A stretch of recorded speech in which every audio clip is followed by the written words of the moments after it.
want to party and listen to techno music in Europe, then this is the place to be. Clubbing and the techno scene are a huge part of Berlin's identity, not just for the people who live here, but for the millions who come here every year, many of whom would have queued up outside clubs. My name is Živorod Milic. I'm half Serbian, half Bulgarian, and I have been living in Berlin for 13 years. I'm a techno DJ, I'm a electronic music producer and teacher.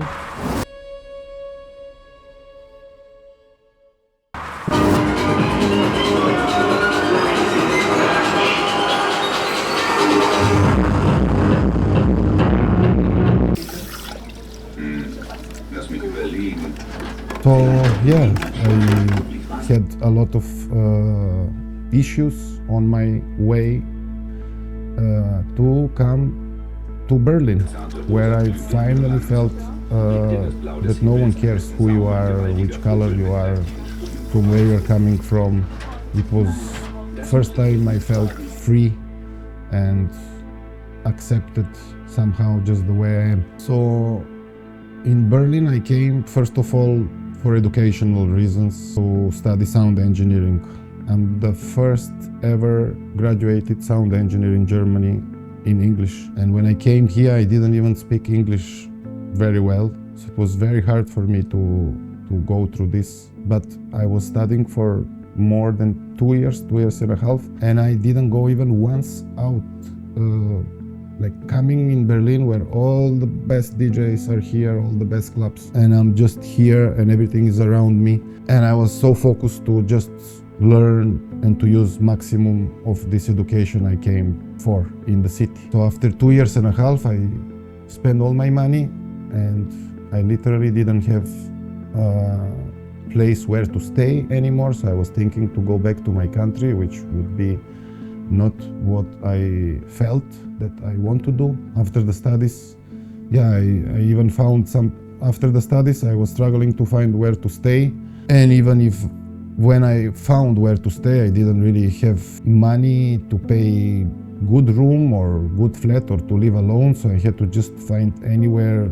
Often I was just crashing on couches of my friends who I met or some colleagues from my university, but not for long. And yeah, I even had situation that I had to pay my rent and I didn't have money, so my roommate was a chef in a restaurant, so he told me, yeah, if you want to stay here, you need to pay rent. And I'm like, yeah, but I don't have money. And he's like, yeah, but if you want, you can come and help me in the kitchen and you can wash the dishes and you will make a couple of €100 this week. And I'm like, yeah, I have no other choice. So I even made this to survive and go through all my struggle.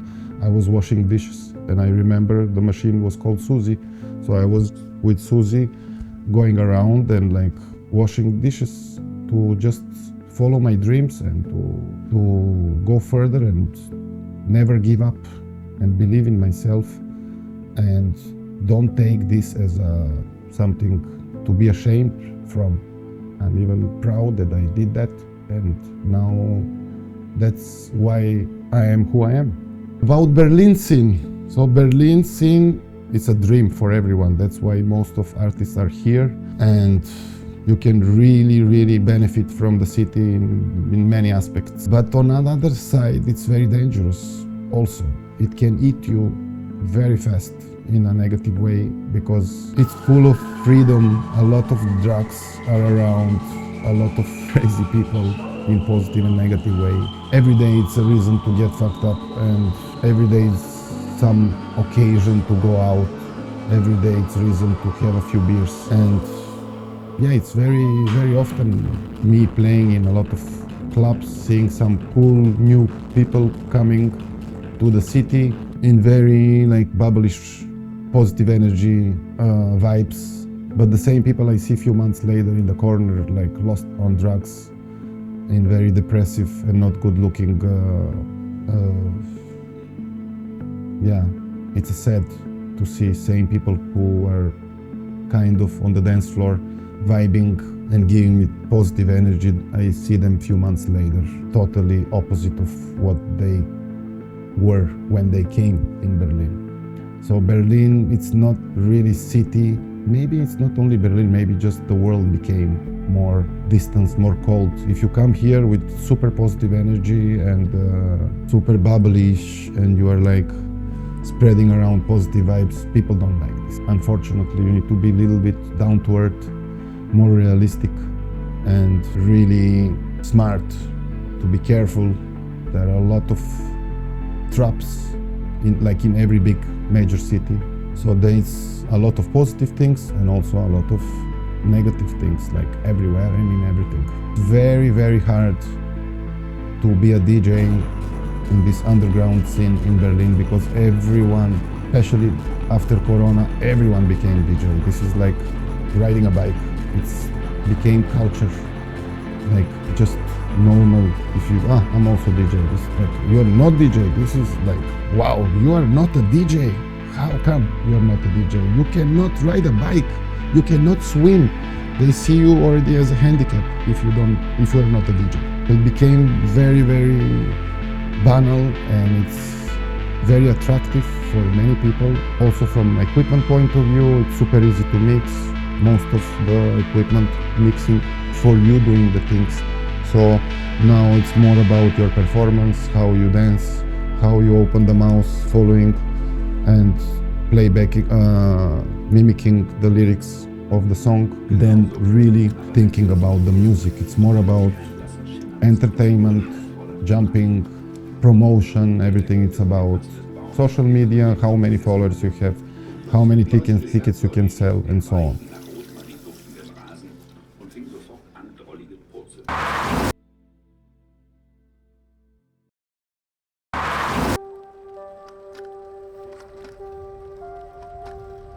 I was born in a small town in South Serbia called Pirot, on the border with Bulgaria, and I never really wanted to be a DJ.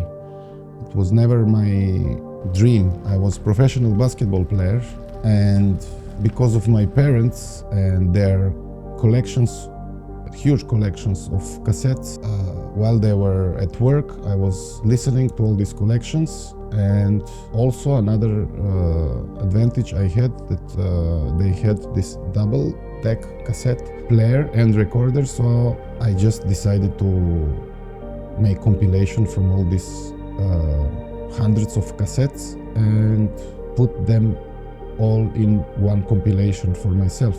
I was 13 or 12 or 13 years old, and started to go to a lot of like birthday parties, and it was more like just this kind of vibe with cakes and just hanging out around, no music, no nothing. So it was, back in days, was no internet, no like equipment, and all this technology was not really improved or came. All this technology was not really available, especially in such a small town like mine. Some people started having just one player cassettes in my town, and then on few birthdays I was there, and I always have these cassettes with me just in case. So I offered to my friends to play some music, but just from the deck, not like a DJ or something. I didn't even know what is a DJ. It was just to bring some vibes. So suddenly people start vibing on what they hear. They didn't even expect this, and they were starting asking, what is this music, who played this? They were really positively surprised and started asking me to go to a lot of birthday parties to people that I don't even know, or they're not even my friends, just because they know I'm gonna bring few cassettes. And this is how slowly I started, without even wishing for, to kind of entertain people with music I like. And I recorded and made compilation just for myself, and I felt good. It felt good to make people happy with what makes you happy. And yeah, slowly I started having it as a profession and going to a lot of birthday parties, but just playing the cassettes. That was my job. But then a few years later, one of the birthday friends told me, let's skip these breaks between the two cassettes, can you mix them? And I'm like, I don't know how to mix them. He's like, yeah, we can rent a mixer. And I'm like, I immediately visualized mixer from the kitchen.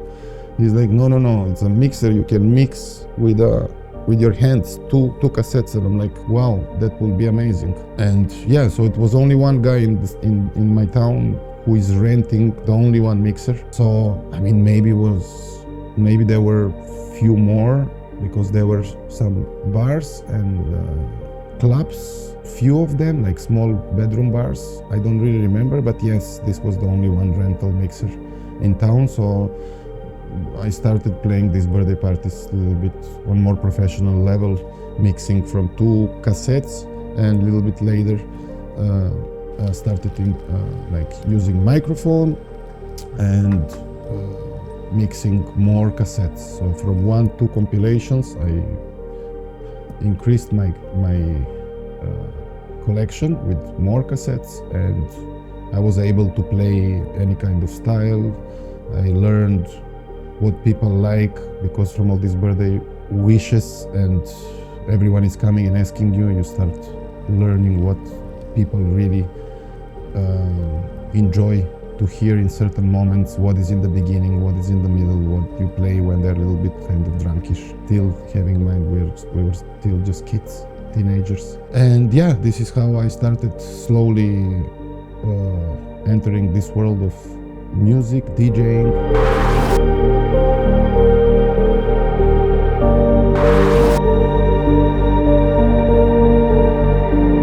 And then yeah, later I was mainly I was professional basketball player, so I was training 3 times per day often, and I had to make a decision to go more into sports or to go more into music.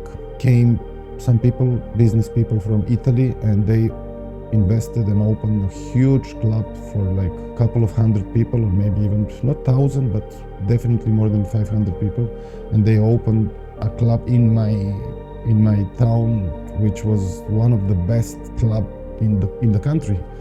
And this was, I remember, they brought a DJ from Italy, then they brought gramophones, there's some equipment. It was looking like a spaceship landed in my town. And I remember I was like very kind of connected in my town, but I still took me three months to just get invitation so I can enter this club and be on the opening.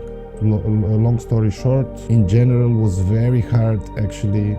Before I moved, we were in war and with America, and we were bombed for 3 months.